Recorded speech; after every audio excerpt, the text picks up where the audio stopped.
നമസ്കാരം. 2026 വിഷുഫലത്തിലേക്ക് ഏവർക്കും ഹൃദ്യമായ സ്വാഗതം. 2026 ഏപ്രിൽ 14 1201 മേടമാസം 1 ചൊവ്വാഴ്ച. ഉദയാൽപ്പരം 8 നാഴിക 8 വിനാഴിക ചെന്നപ്പോൾ ചതയം നക്ഷത്രം 3 പാദത്തിൽ മേടത്തിൽ രവി സംക്രമിക്കുമ്പോൾ വിഷു പിറക്കുന്നു. ഈ ഒരു വിഷു പിറക്കുമ്പോൾ ഓരോ നക്ഷത്രക്കാരുടെയും വിഷുഫലം എപ്രകാരമുണ്ടെന്ന് നോക്കാം. ഓരോ കൂറുകാരുടെയും ചാരവശാലുള്ള ഫലങ്ങൾ പ്രത്യേകമായാണ് പറയുന്നത്.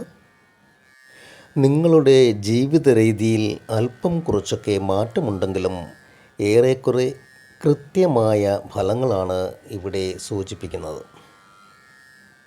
നിങ്ങൾക്ക് ലോട്ടറി അടിക്കുമെന്നും രാജയോഗം നിങ്ങളെ തേടിയെത്തും എന്നൊന്നും പറഞ്ഞ് നിങ്ങളെ കബളിപ്പിക്കുന്നില്ല. ഓരോ ഗ്രഹങ്ങളുടെയും രാശിമാറ്റം അനുസരിച്ചുള്ള വളരെ കൃത്യമായ ഫലങ്ങളാണ് ഇവിടെ വിവരിക്കുന്നത്. നിങ്ങളുടെ വിഷുഫലം എന്തെന്നറിയുന്നതിന് മുമ്പായി ദയവ് ചെയ്ത് ചാനൽ സബ്സ്ക്രൈബ് ചെയ്യുക, ലൈക്ക് ചെയ്യുക. നിങ്ങൾക്ക് ഇതിൽ പറഞ്ഞത് ഇഷ്ടമാകുന്നെങ്കിൽ മാത്രം ദയവ് ചെയ്ത് ഷെയർ ചെയ്ത് സഹായിക്കുക. അടുത്തതായി മിഥുനക്കൂറിലെ മകയിരം 3-4 പാദത്തിൽ ജനിച്ചവരും തിരുവാതിര പുണർദം 1-2-3 പാദത്തിൽ ജനിച്ച നക്ഷത്രക്കാരുടെ വിഷുഫലമാണ് ഇവിടെ പറയുന്നത്. മിഥുനക്കൂറിൽ ജനിച്ച ഈ നക്ഷത്രക്കാർക്ക് വളരെ നല്ലതും മോശവുമായ ഫലങ്ങളാണ് ഈ ഒരു വിഷു പിറക്കുന്നതിലൂടെ വന്നു ചേരുന്നത്.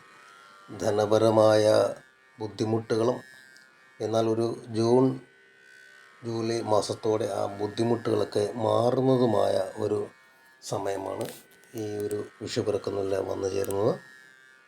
വിദ്യാർത്ഥികൾക്ക് അവർ പ്രതീക്ഷിച്ച അത്രയും വിജയം കൈവരിക്കാൻ സാധിക്കില്ല എന്നുള്ളതാണ് മറ്റൊരു പ്രധാനപ്പെട്ട വിഷയം. വ്യാഴപ്പിഴാകാലം അവരെ അലട്ടുന്നു. ജന്മക്കൂറിൽ വ്യാഴം വക്രഗതിയിൽ സഞ്ചരിച്ചു നിൽക്കുന്നതുകൊണ്ട് വ്യാഴപ്പിഴാകാലം ഒരു പ്രശ്നമാണ്. വിദ്യാർത്ഥികൾക്ക് പ്രതീക്ഷിച്ച വിജയിക്കും, എന്നിരുന്നാലും പ്രതീക്ഷിച്ചത്ര വിജയം അവർക്ക് ഉണ്ടാവുകയില്ല എന്നുള്ളതാണ്. എന്നാൽ ഒരു ജൂലൈ മാസത്തോടൊക്കെ അവർ എൻട്രൻസിനൊക്കെ ചേർന്ന് ആ പരീക്ഷകളിലൊക്കെ വളരെ വലിയ വിജയം അവർക്ക് കൈവരിക്കാൻ സാധിക്കും. ജൂലൈ മാസത്തിലൊക്കെ മറ്റ് എല്ലാ ബുദ്ധിമുട്ടുകളും ഈ ഒരു മിഥുനം രാശിയിൽ ജനിച്ച മകയിരം, തിരുവാതിര, പുണർദം നക്ഷത്രക്കാർക്ക് നല്ല സമയം വന്നു ചേരും എന്നുള്ളതും ഒരു നല്ല കാര്യമാണ്. മറ്റൊരു പ്രധാനപ്പെട്ട കാര്യമെന്നാൽ മകയിരം 3-4 പാദത്തിൽ ജനിച്ചവരും തിരുവാതിരയും പുണർദം 1-2-3 പാദത്തിൽ ജനിച്ചവർക്കും ഈ ഒരു രാശിക്കാർക്ക് കണ്ടകശനി കാലമാണ് ഇപ്പോൾ നടന്നുകൊണ്ടിരിക്കുന്നത്. ശനി 10ാം ഭാവത്തിൽ നിൽക്കുന്നതിനാൽ ഇവർക്ക് കണ്ടകശനിയാണ്. ഇതോടൊപ്പം ഈ ഒരു ശനി ദശയോടൊപ്പമാണ് നിങ്ങൾക്ക് ഈ കണ്ടകശനിയെങ്കിൽ ശാരീരികമായ ബുദ്ധിമുട്ടുകളും രോഗങ്ങളും ആശുപത്രിവാസവും ഒക്കെ വന്നു ചേരാം. ഇതിന് പ്രതിവിധി എന്ന പോലെ ശാസ്താക്ഷേത്ര ദർശനവും ശിവക്ഷേത്ര ദർശനവും വഴിപാടുകളും ഒക്കെയായി നിങ്ങളുടെ ഈ ഒരു ദോഷത്തിൻ്റെ കാഠിന്യം കുറയ്ക്കുന്നത് നല്ലതായിരിക്കും.